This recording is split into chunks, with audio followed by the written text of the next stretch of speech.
はい、皆さんどうもこんにちは。ハンド付けライフを応援していますジャパンユニクスのオロッチです。今日は前回に引き続き SE の山梨さんにお越しいただいているわけなんですけれども、山梨さん、山梨さん相当ですね、いろんなお客様にハンダ付けロボットをいうことで納品導入お手伝いしてきたと思うんですけど、ハンダ付けロボットで大事なところっていうのはどういったところが一番大事になりますかね。そうですね、再現性というのが、主に重要なところになってくるかなと思います。再現性ですね、過去のジャパンユニクスの動画でも再現性の重要さっていうのを言ってきたんですけど、やはりここで出てくるのが再現性。そうです。実際具体的にこのロボットによって再現性っていうとどういった再現性を大事にしてるんですか。はい、主に3つありまして、はい、1つが位置の再現性、位置の再現、はい、で2つ目が状態の再現性、状態の再現ですね、はい、で3つ目が人間の再現性ですね。人間、人の動きの再現。そうですね、なるほど。位置、状態、人の動き、この3つの再現を大事にしているというところですね。それではこのハンダ付けロボットによって位置の再現っていうと、どういったその役割があるんですか。こちらの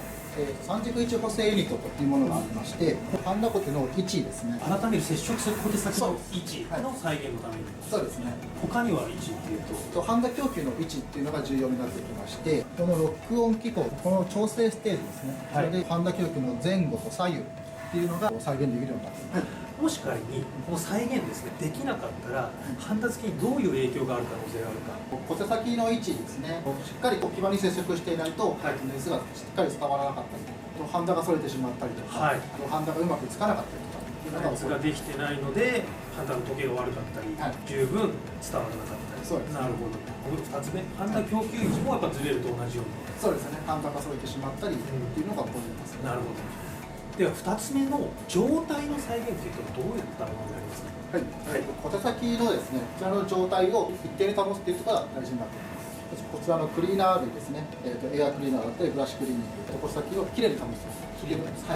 あとこちらのテスターになるんですけども、こちらで小手先の温度を一定に保つ管理をするのが大事だと思います。常に小手先の状態が清潔にしておいて、さらに温度をきっちりと計測器で管理してあげるということが大事っていうことですね。そうですね。古いハンダが例えばついていたりすると、フラックスが失活していますので、角の原因になってしまったりとか、失活しているのでハンダがうまく回らなかったりというのが起こりますね。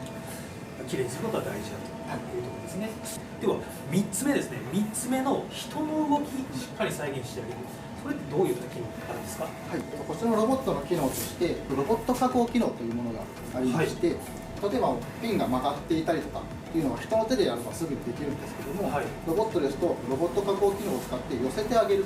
ピンが倒れていっても乗り上げないような動きができます。この人の動きもそこの再現が悪いと同じようにやっぱり熱の伝わり方が変わってくるというところですね。位置、状態、それから人の動き、この再現に注意してですね、ハンダ付けロボットを運用してもらえればいいハンダ付けの自動化ができるんじゃないかと思いますので、ぜひやってみてください。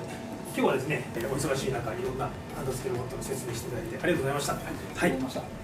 皆さん今後もですね、ハンダ付けライフに生きるようなですね、動画を上げていきたいと思いますので、次の機会でお会いしましょう。それではまた。